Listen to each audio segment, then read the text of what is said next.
Doctora, ¿cuál es el objetivo principal de la Ley 348 y por qué es necesaria esta que continúe o que no continúe vigente en Bolivia? Después de haber sido promulgada en el 2013, esta ley 348 que dice la ley integral para garantizar a la mujer una vida libre de violencia, resulta que ese es precisamente el objetivo, proteger a la mujer. La implementación, sin embargo, ha sido cuestionada por varios expertos, por varias organizaciones, por varios abogados de derechos humanos incluso.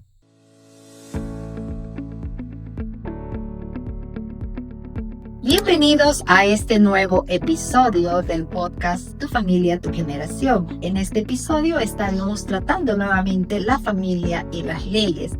Y tenemos como invitada especial a la doctora Ángela Castro, a quien damos la más cordial bienvenida. Doctora, bienvenida. Muchas gracias, Marité. Muchas gracias. Felicitarte por el programa. Definitivamente muy importante para muchas familias. La gente de aquí que nosotros decimos que necesita saber un poco más acerca de los derechos que le asisten. En este episodio haremos un análisis objetivo de la Ley 348, Ley Integral para garantizar a las mujeres una vida libre de violencia, promulgada el 10 de marzo del año 2013.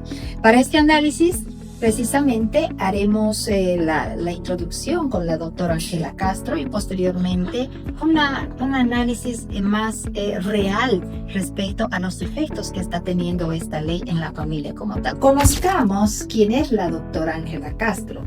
Ángela Viviana Castro Montero es casada, abogada de profesión, tiene un diplomado en Altos Estudios Nacionales de Seguridad, Defensa y Desarrollo. Es magíster ciencial en Seguridad, Defensa y Desarrollo en la Escuela de Altos Estudios Nacionales. Actualmente está preparando la tesis del curso de maestros del Derecho Penal y Procesal Penal.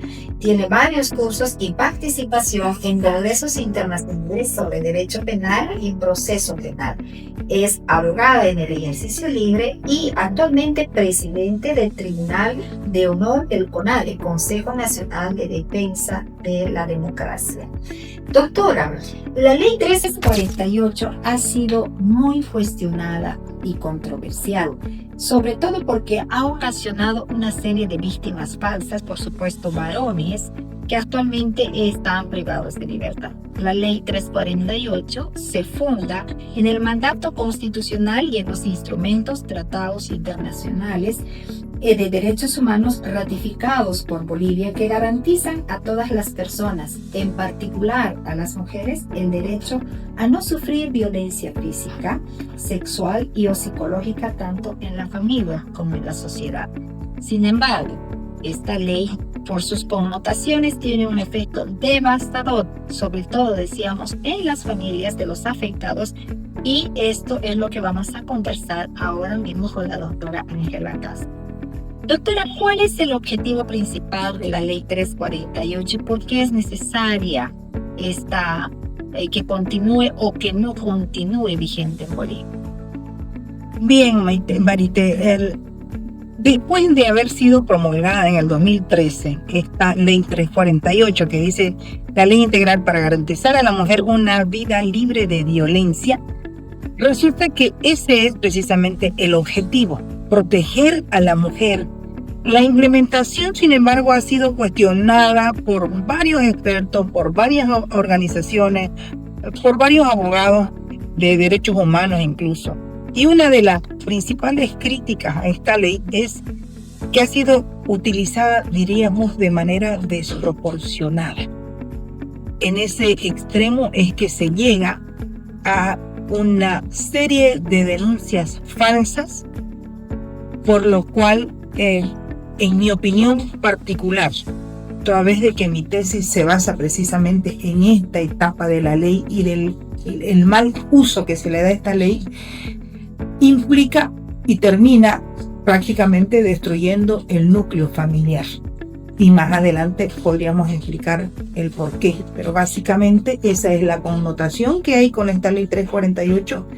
Esa es precisamente la crítica que se le hace a la ley 348 por el mal uso que se le da en la mayoría de los casos en hoy más que antes se está dando una serie de casos que realmente terminan en que la denuncia es falsa.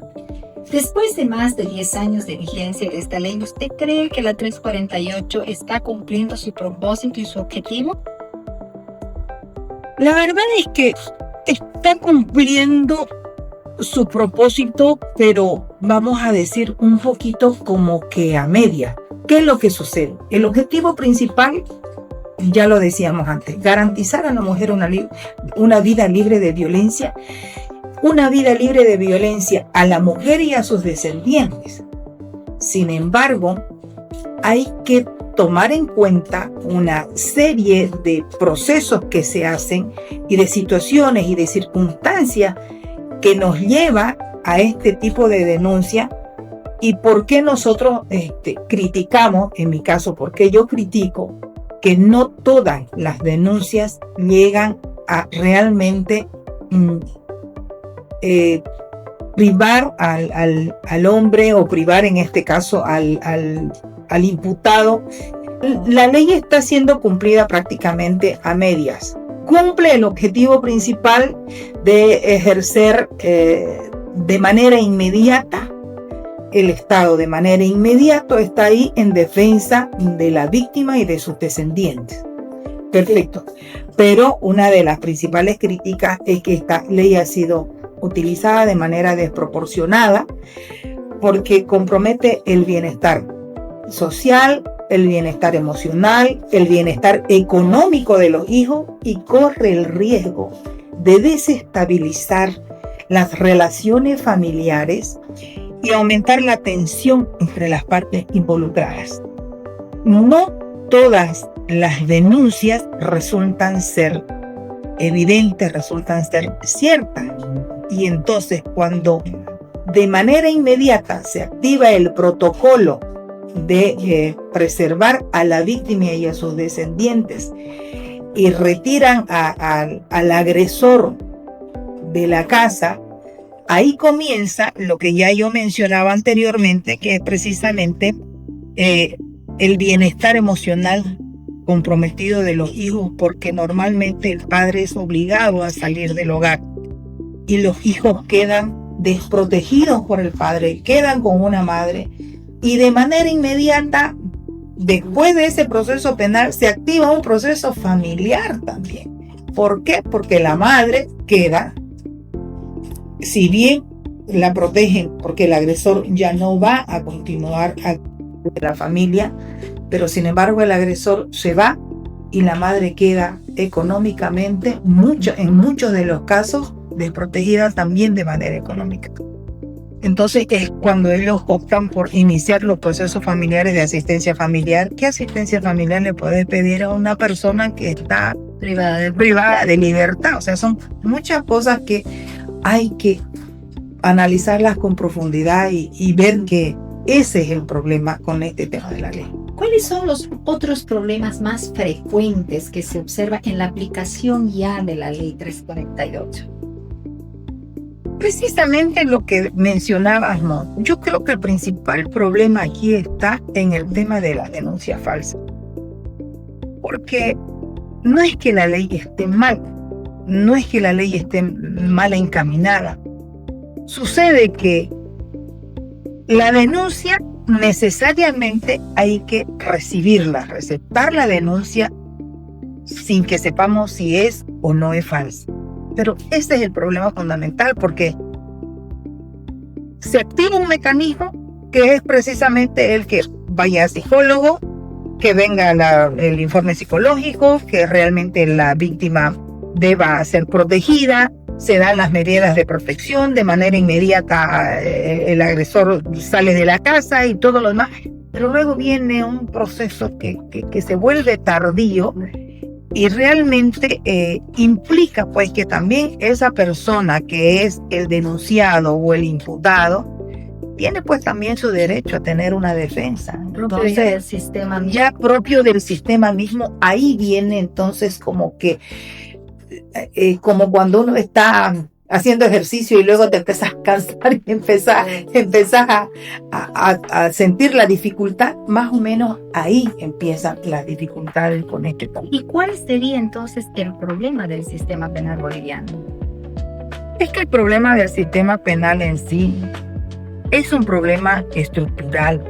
Lamentablemente nosotros, a ver, en estos casos de violencia, como en los otros casos, pero ahora estamos hablando en los casos de violencia, el problema es que no existe la suficiente cantidad de profesionales, fiscales, jueces, policías, psicólogos. Es un cúmulo de profesionales, médicos incluso. Tiene que haber una gran cantidad de profesionales que estén verdaderamente capacitados para precisamente llevar adelante este tipo de investigación. Al margen de los recursos que nos decían que son totalmente insuficientes como para poder llevar adelante los procesos, las investigaciones, sobre todo.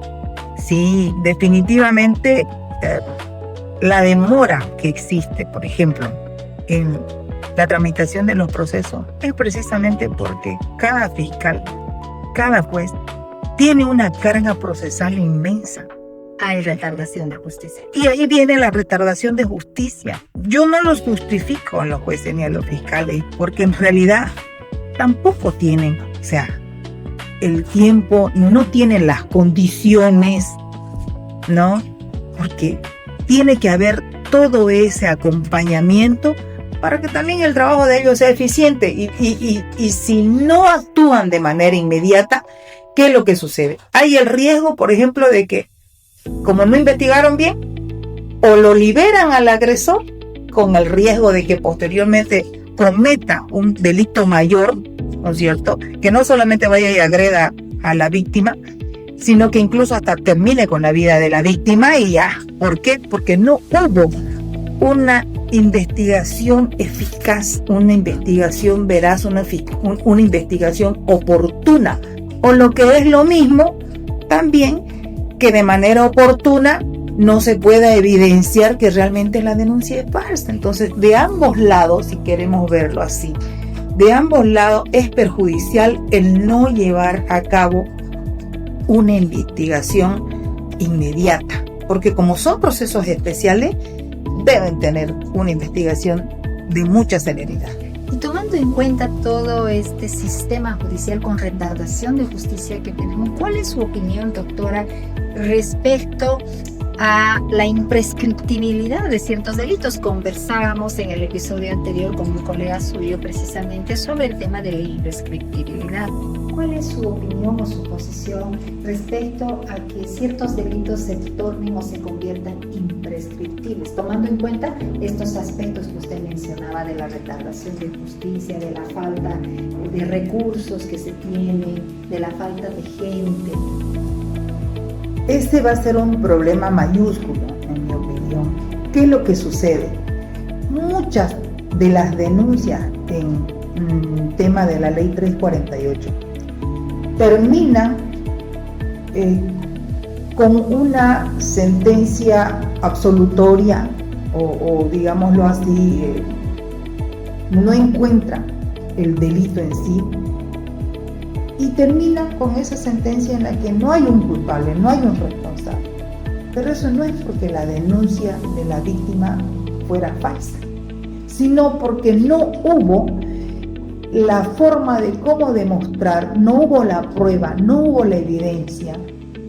¿Y cómo van a querer demostrar, cómo van a querer probar un hecho, al menos de esta naturaleza, con la imprescriptibilidad del proceso? Mientras haya esta imprescriptibilidad, va a haber pues menos oportunidades, menos opciones de demostrar realmente que el hecho existió.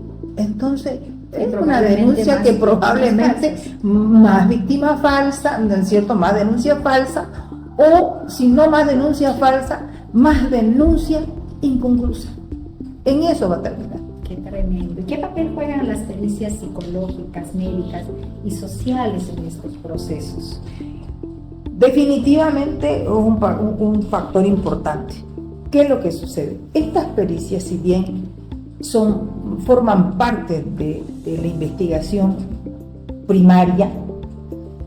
Estas mismas pericias psicológicas, médicas, con las visitadoras sociales, etcétera, tienen que ser definitivamente corroboradas, tienen que estar aparejadas de un informe. ¿Qué es lo que pasa? El médico, por ejemplo, ve al paciente y va a demostrar que sí tuvo un golpe, la data del golpe, si realmente es compatible con la fecha del hecho denunciado, ¿no es cierto? Pero tampoco dice quién fue el que cometió la agresión. Ahí no dice fue fulano el que la agredió. En el tema del informe psicológico, lo mismo.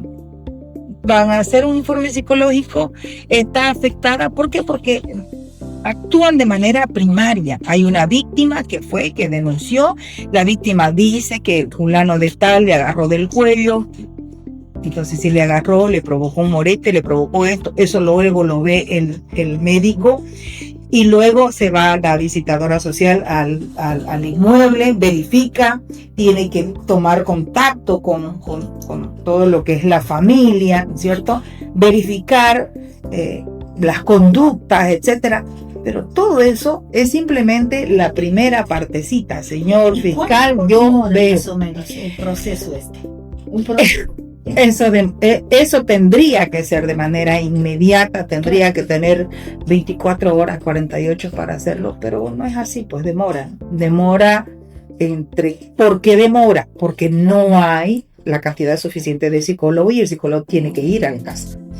El visitador tiene que ir a la casa. Y entonces ellos te van demorando y eso termina en 15 días, un mes, pericias que no se constatan, porque una cosa es el informe psicológico que se le hace a la víctima, y otra es la valoración psicológica para ver grado de credibilidad, para ver si realmente lo que dice la víctima es cierto o no es cierto, para ver finalmente, y además esas valoraciones se tienen que hacer a ambas partes, porque no nos olvidemos, el Estado de Derecho, todos tenemos derecho, tanto la víctima como el acusado también tiene derecho a ser escuchado, también tiene derecho a desvirtuar los hechos que se le denuncian.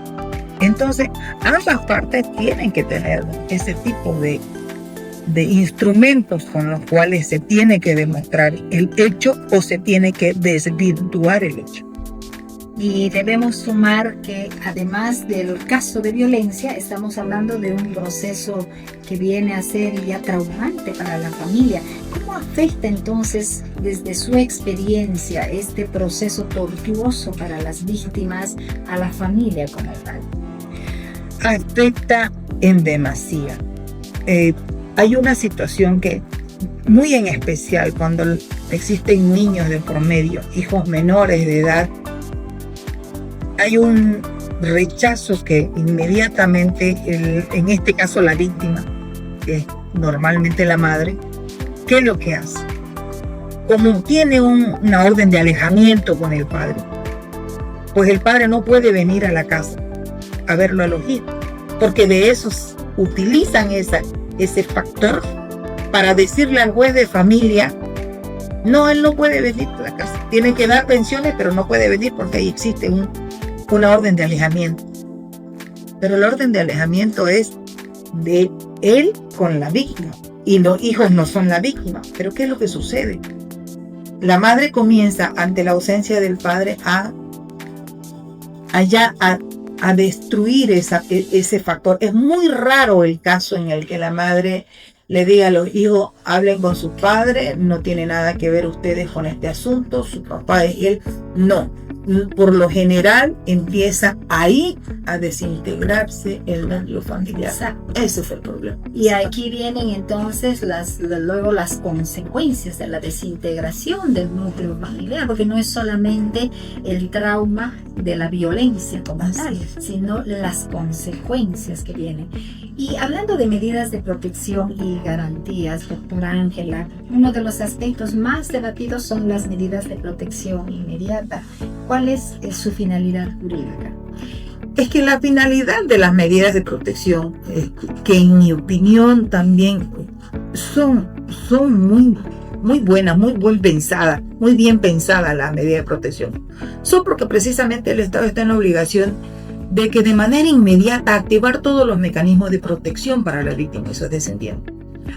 Pero el problema es que yo denuncio, si la denuncia es verbal, se nota que se activa de manera inmediata. Si la denuncia ha sido, digamos, de manera verbal o ha sido en flagrancia, se activa el mecanismo. A mí me consta que es así. Pero si la denuncia ha sido por escrita, demora nomás, pues, ¿no? Demora porque no hay el policía o porque el policía que te asignaron está de servicio en otro lado. Pero que hasta que se hace toda esa situación, yo creo que lo que se tiene que hacer ahí en ese tipo de las medidas de protección, no basta con dictarlas, con notificarlo al agresor con las medidas de protección y decirle: usted ya no vuelve a su casa, usted ha sido notificado y usted va a volver con el policía para sacar su ropa, su cepillo y su billetera, o su cinturón o su cartera o lo que le llamen. Y listo, y no saca más nada, porque también protege el tema de que no, y aquí paró y después ya vean, yo no soy la que voy a decidir si usted le va a dar pensión o no. Eso lo ve en otra instancia, que es, como les decía yo anteriormente, ya el mecanismo en la vía familiar, ¿no? Entonces, yo creo que esas medidas de protección deben ser constantemente fiscalizada. Debe inspeccionarse, debe verificarse, primero, que si se está cumpliendo, segundo, que si se lleva a instancias de que yo pues me sujeto a una valoración psicológica que diga supuestamente el imputado, y que realmente también se demuestre de que él no es el agresor, que él no estaba en el lugar, que él vaya demostrando el tema de su inocencia, vamos a decir, que de esa misma forma no queden estáticas las medidas de protección y que se puedan liberar en parte para que él tenga el acercamiento con los hijos. Al menos, yo me refiero al menos cuando los hijos son menores de edad, porque cuando los hijos son mayores de edad, los hijos mayores de edad generalmente toman la postura que ellos quieren, ¿no? Entonces, más que todo cuando hay niños menores. Y en ese sentido, ¿será que existe un equilibrio adecuado entre la protección de la presunta víctima y la presunción de inocencia del denunciado? Es que debería existir, y el Estado está en la obligación, porque ¿qué es lo que pasa? Pero no existe. No existe, pero debe haber, o sea, y esa es función de los fiscales, de los jueces, de todo el equipo que lleva adelante este tipo de investigación. Porque si el Estado está en la obligación de proteger a la víctima, el Estado también sabe que debe respetar derechos fundamentales constitucionales como el derecho al debido proceso. Y ese derecho al debido proceso, ese derecho a tener un abogado que lo defienda al imputado, al acusado, es su derecho. Entonces yo creo que el Estado está en la obligación de manejar ambas situaciones. ¿Y esto será que está generando probablemente afectaciones importantes antes de que exista una investigación completa? No, en lo absoluto. Claro que sí.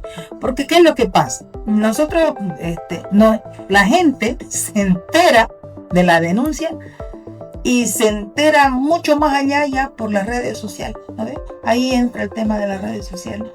Y ya la gente se crea en la opinión social.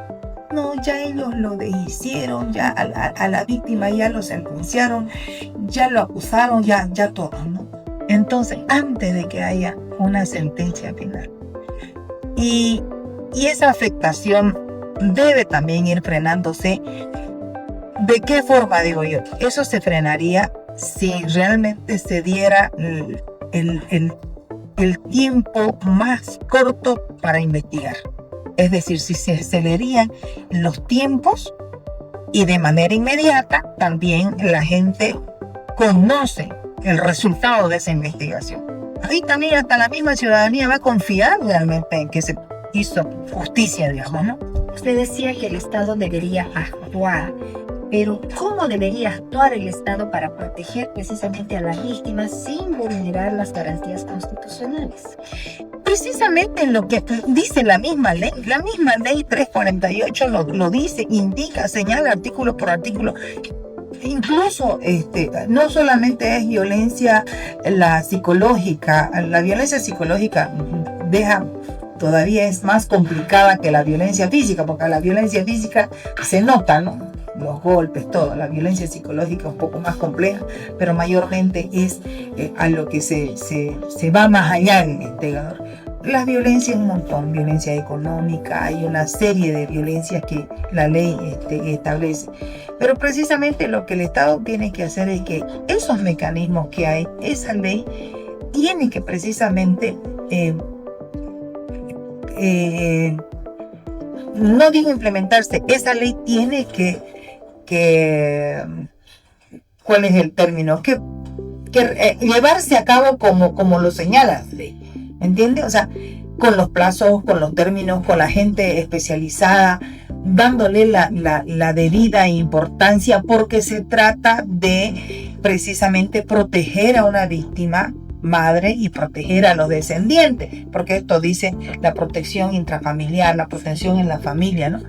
Pero también hay que tomar en cuenta que precisamente si yo investigo de manera inmediata también voy a poder canalizar y voy a poder observar que esa denuncia es falsa. ¿Y será que existe presión institucional para actuar rápidamente, aun cuando la investigación todavía no está consolidada? Lo que pasa es que puede existir presión institucional. Mi catedrático en la maestría decía: cuando existe la ley y cuando existe probidad en quien está llevando a cabo, quien está ejecutando el ejercicio de la ley, no tiene por qué someterse a ningún tipo de presión, ni social, ni política. ¿Por qué? Porque la ley está para cumplirla. Entonces, quien por una presión va a ejercer el derecho, yo creo que mejor no lo haga, ¿no? Porque otros sí que lo hacen, y hay muchos, ¿no? Que dicen: no, entonces yo no quiero lío, no quiero problemas, y yo más bien de manera inmediata yo lo acuso, yo lo imputo a este señor de la denuncia, lo imputo antes de que me venga la prensa, Pero ¿qué es lo que pasó? Con esa presión se corre el riesgo de que los actos que está haciendo el fiscal los haga mal por la misma presión.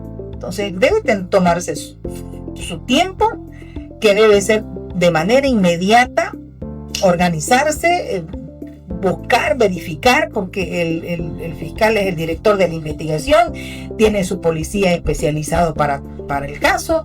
Entonces, hacer su trabajo de manera inmediata, sin pensar en ningún tipo de presión política, ni ningún tipo de presión social, mucho menos presión económica. Tiene que ser realmente consciente de que en sus manos está realmente la vida de una familia, tanto de la víctima como del que es el acusado. Personas, seres humanos, con sentimientos, con emociones. Una familia que realmente a veces por los celos, a veces por el carácter, a veces por alguna circunstancia, La bebida. O la bebida, o situaciones que bueno, ya son otros componentes, vamos a decir, por lo que sucede en este tipo de hechos. Pero para eso está el juez, para eso está el fiscal, para eso están las instituciones, para eso está el Estado, para que sean realmente los controladores de que esta situación no se descontrole, llamémosla así. Y precisamente la ley 348 se ha vuelto controversial precisamente por la cantidad de denuncias falsas. Es más, existen asociaciones de personas que han sido denunciadas falsamente y que hoy por hoy están incluso privadas de libertad. Y cuando se habla de denuncias falsas suele generarse mucha polémica. Desde una perspectiva jurídica, ¿existen realmente las denuncias falsas? Existen, y existen muchas denuncias falsas, lamentablemente. Y Y esa sería una de las situaciones que el Estado debe tomar en cuenta de que cuando se active una denuncia, lo primero que ellos tienen que verificar es que la denuncia, claro, es que cuando se denuncia uno no está, ¿será que es verdad lo que me estás diciendo? No le va a decir el policía eso, ¿no? ¿O será que esto no hay cómo probarlo? Aunque en algunos casos son medios avesados los policías y lo dicen, ¿no? Cuando van las víctimas. Pero lo que aquí queda es que los encargados, el fiscal, ¿no es cierto?, debe tener el mecanismo con el cual ellos puedan detectar cuál es la denuncia falsa y cuál es una denuncia falsa. Y debe haber una diferencia entre las denuncias falsas y la que no pudo ser probada, porque hay también denuncias que no pueden ser probadas. ¿Cuáles serían esos mecanismos en la práctica? Lo que pasa es que, a ver, la diferencia entre una denuncia falsa y una denuncia que no pudo ser probada radica en que la denuncia falsa, la persona que está denunciando sabe que lo que está denunciando no existe, es irreal, es falso. Entonces ahí hay dolo, ahí hay premeditación, ahí sabe ella que lo que está denunciando es falso. En cambio, la denuncia que no pudo ser demostrada no necesariamente es porque sea una denuncia falsa. Ya lo dijimos antes, las pruebas se perdieron, no existe en la pericia, porque cuando se hizo la pericia, hasta que cuando ya tocó tener que verificarla o compararla o cotejarla con la declaración, resulta que se perdió, certificados médicos que se perdieron del cuaderno de investigación. O sea, cuando no se ha podido probar, no quiere decir que la denuncia no fue real, que la denuncia ha sido falsa. Pero ¿qué elementos deberían existir para corroborar realmente que la denuncia fue deliberadamente falsa? Eso es fácil. Bueno, uno dice fácil porque cuando uno tiene, que me ha tocado, por ejemplo, ¿no? Cuando uno tiene ese tipo de situaciones, bueno, cuando dice que sucedieron los hechos. Hoy día lunes, o fue el día lunes 8 a las 5 de la tarde, que dice que yo la agredí y todo eso. ¿Y dónde estaba el lunes a las 5 de la tarde? No, pues yo estaba en mi trabajo. ¿Y tenés cómo probar eso? Claro, entonces, si él estaba en otro lado, es imposible pues que él esté agrediéndola, digamos, ¿no? Entonces, todos manejan un teléfono celular. Todo hoy en día se sube a las redes, se sacan fotos, ¿no? Permanentemente. Entonces, aquí tengo una conversación con fulano que está. Si de manera inmediata se puede demostrar, por eso decía yo, y yo discutía con mi catedrático, me decía, pero es difícil, me decía, que usted se meta en este embrollo, quiero una tesis, analizando este tipo de situaciones. Me dice, es difícil, porque no, porque, y le digo, pero ¿por qué va a ser difícil? Si es lo mismo que en otros procesos.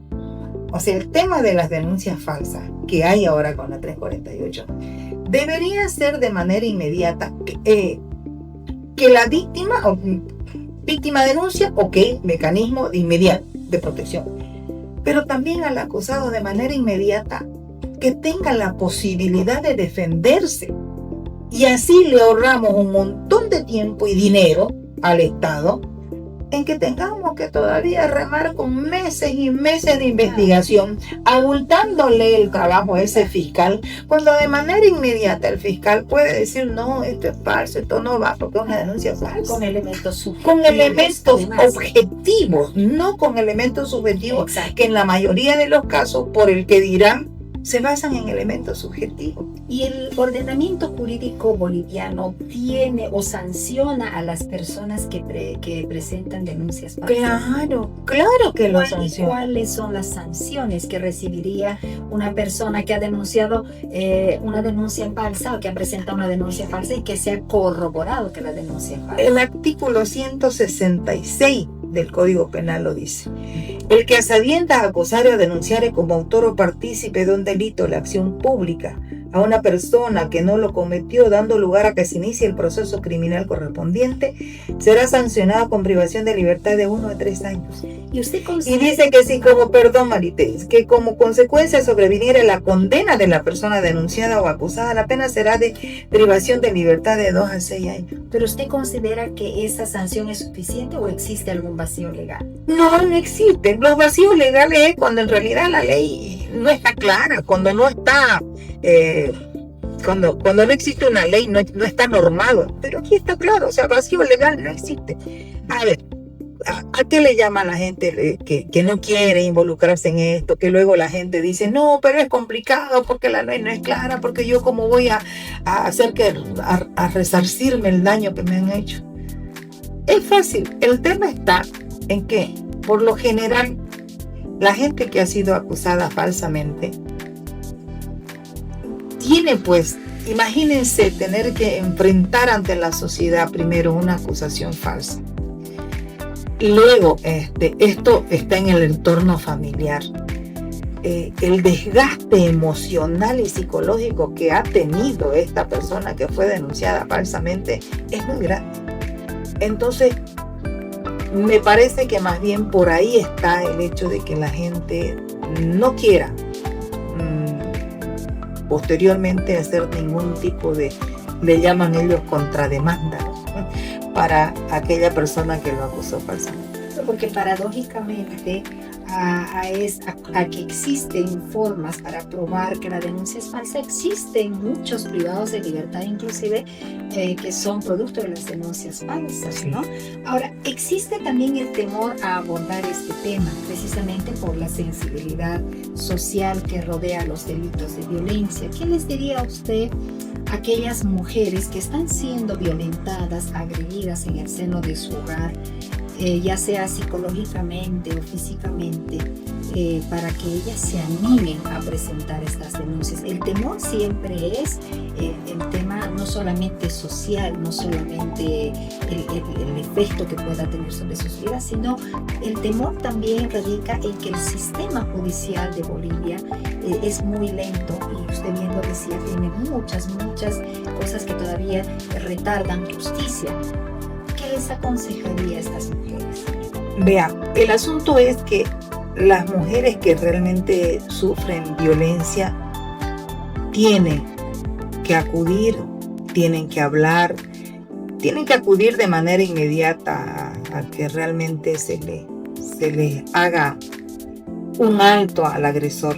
Ellas están ahí defendiendo no solamente su vida, sino probablemente la integridad de sus descendientes.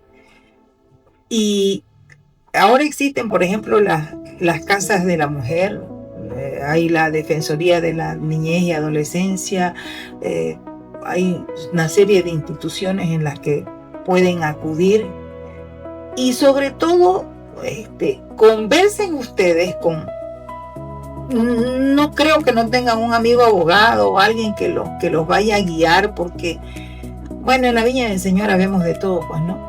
También hay los abogados que son mercantilistas más que todo, y que de inmediato no hay que activar una denuncia, pero hay que ver en qué caso se tendría que activar una denuncia por violencia intrafamiliar, porque no es dable que después, si no tenés las pruebas, los mecanismos y todo, no vayas a poder prosperar tu denuncia. Y si es simplemente porque te enojaste o porque te puso los cuernos, yo le decía el otro día un caso, es que el hecho de, lamentablemente, la infidelidad no es un delito. No es un delito. Y si te fue infiel, está en vos el saber, por una infidelidad vas a deshacer tu hogar. Hay gente que dice, sí, prefiero. Ah, bueno, entonces. Pero si no, somos seres humanos que cometemos errores. ¿Por qué no ir también? Hay, digamos, lugares donde puedes ir a una entrevista psicológica familiar, marido y mujer, a las conciliaciones, vámonos a una restauración, o por último, grupos evangélicos, terapias, grupos católicos, terapia. Hay una serie situaciones, de cosas que todavía se pueden hacer como medida preventiva, ¿no es cierto? Porque no es nomás, está la ley, pero yo creo que más que todo habría que promover las medidas preventivas a llegar a este tipo de hechos, ¿no? Y circunstancias. Claro, porque aquí ya también entramos a los casos mediáticos, ¿no? Y a lo que implica la percepción social. Las redes sociales hoy por hoy se han vuelto destructivas, no solamente para la opinión pública, sino también destructivas para la persona, para la familia, para la descendencia. ¿Cómo cree usted que la opinión pública suele asumir automáticamente la culpabilidad de una persona denunciada? ¿Es muy influyente? Es precisamente por las redes sociales, porque como les decía yo, primero fíjense, está el periodista ahí atento y si no lo sabe, le aumenta o se inventa aunque no tenga la fuente. Entonces, ¿qué fue lo que primero leyó la gente antes? Leyó el WhatsApp, leyó el Facebook, y realmente lo mediático es lo que hace, ¿no? Efervecer el problema, ¿no? Cuando en realidad no era el problema. Y ya cuando sucede de que se demuestra que no era, ¿qué hace? ¿Qué sucede? Que la gente queda descontenta en el Poder Judicial, descontenta en la justicia, cuando en realidad se adelantaron a opinar, porque la opinión de la sociedad es simplemente subjetiva, bueno. En cambio, si ya la investigación la hizo el Ministerio Público, lo hizo el juez, se determina lo que corresponde, es porque la investigación de ellos ha sido bajo normas procesales, procedimentales y ha sido de manera objetiva. Esa es la diferencia. ¿Y podrían existir casos en los que las redes sociales hayan podido influir para que se perciba en estos procesos la culpabilidad? Claro, inocencia. No, claro que sí, pero por eso yo le digo mucho depende. Mucho depende de la capacidad profesional del fiscal, de la capacidad profesional en este caso del juez, en el cual probablemente esté en sus manos ya el proceso de no dejarse influenciar por el tema de las redes sociales. Y doctora Ángela, ¿será que existe alguna diferencia entre la condena social y la condena judicial? Claro, yo acabo de decir, la condena social es solamente sugestiva, se basa en sugestividad de la gente. No, es que yo lo vi, incluso dicen, yo lo vi, sí, él era, y ya lo que comenta él lo va comentando y se hace la efervescencia que decíamos. Y la diferencia pues es que la condena judicial es pues objetiva. Esa es la diferencia. Esta ley 348 ha servido y sirve como parámetro para muchas otras leyes que se han dado y otras que se están gestando. Por ejemplo, la 010 tiene un parámetro muy referencial en la 348. Si se pudiera modificar algún aspecto de esta ley 348, ¿cuál sería desde su punto de vista? Yo no creo que se pueda modificar. No tendría por qué modificarse.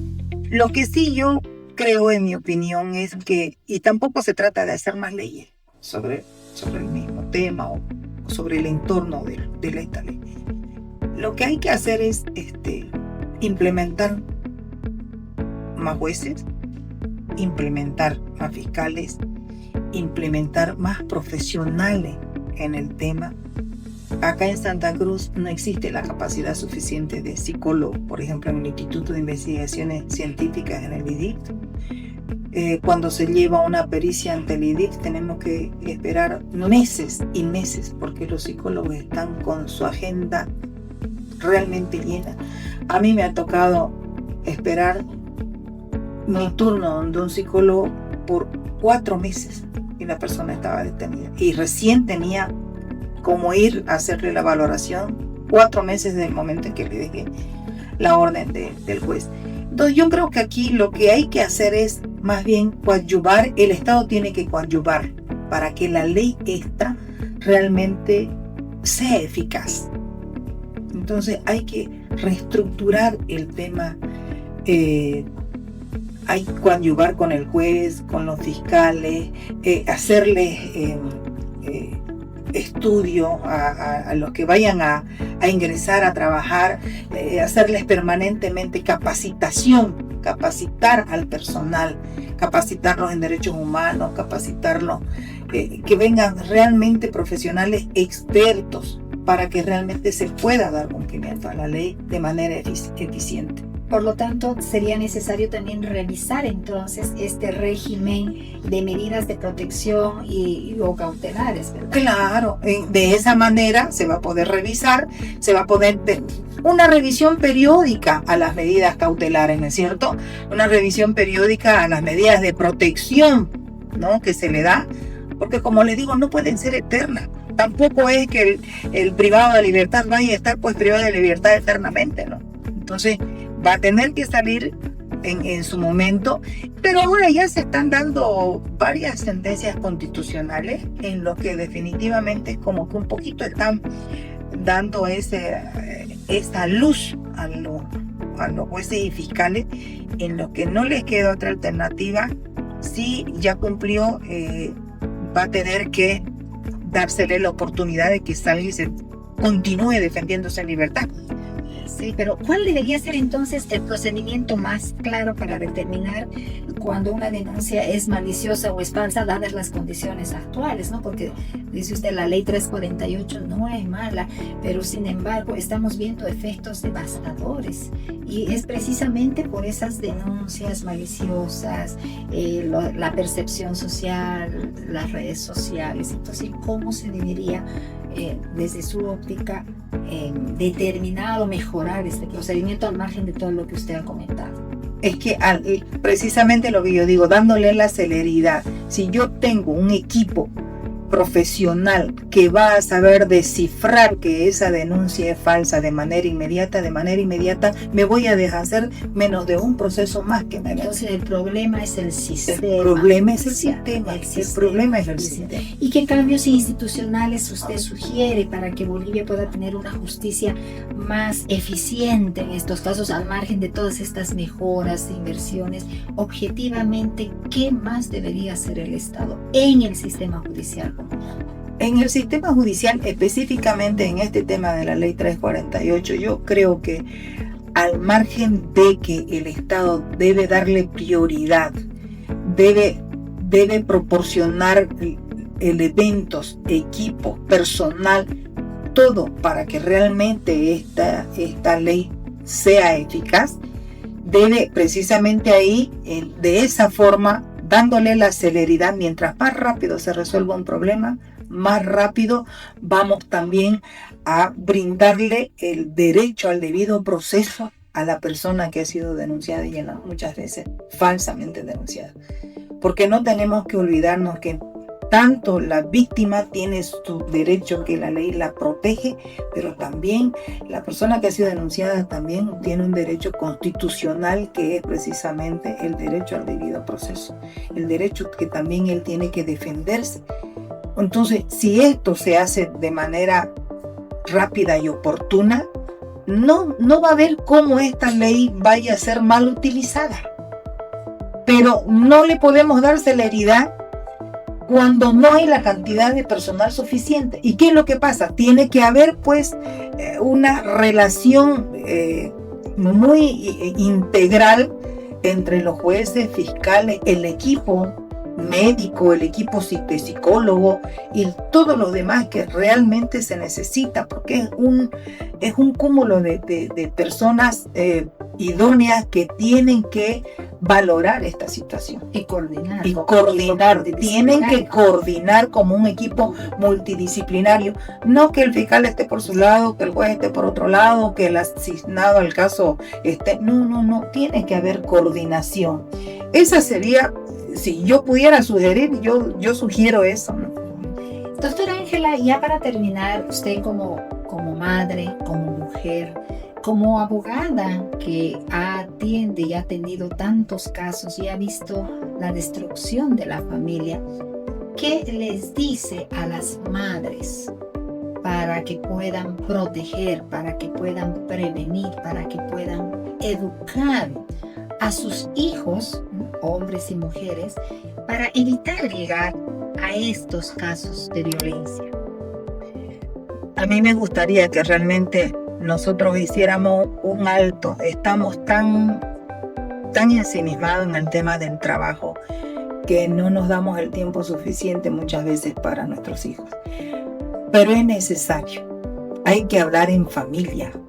Hay que tener en primer lugar el tiempo, así aunque sea corto, aunque sea el mediodía, si en la mañana no se pudo, al mediodía se tiene que poder, o si no en la noche, pero en hora de almuerzo o en hora de la cena, tener que juntar a los hijos, al esposo, conversar sobre las situaciones que están pasando.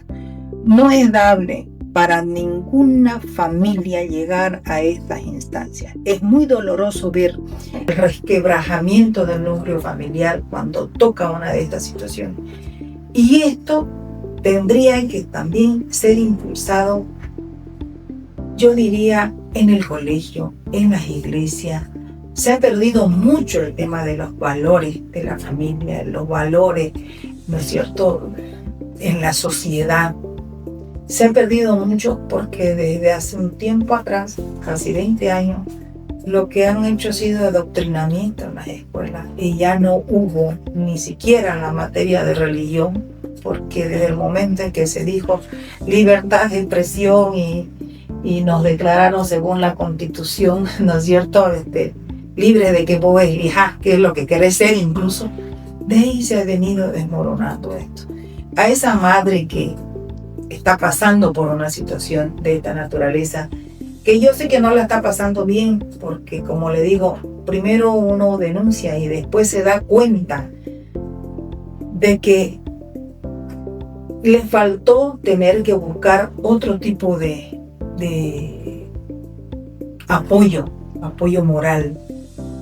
Ahí existen instituciones, existen organizaciones que le van a tender la mano, porque hoy en día hay un montón de lugares donde la mujer ya no tiene por qué sentirse víctima. La mujer puede buscar apoyo psicológico, puede buscar desde su iglesia, desde su entorno, de repente en su barrio. Todos los barrios, las alcaldías tienen centros, por ejemplo, comunitarios, donde pueden ir las madres a hacer alguna actividad y todo lo demás. Entonces, yo creo que antes de llegar a estas instancias, yo le pido a esa madre que hable.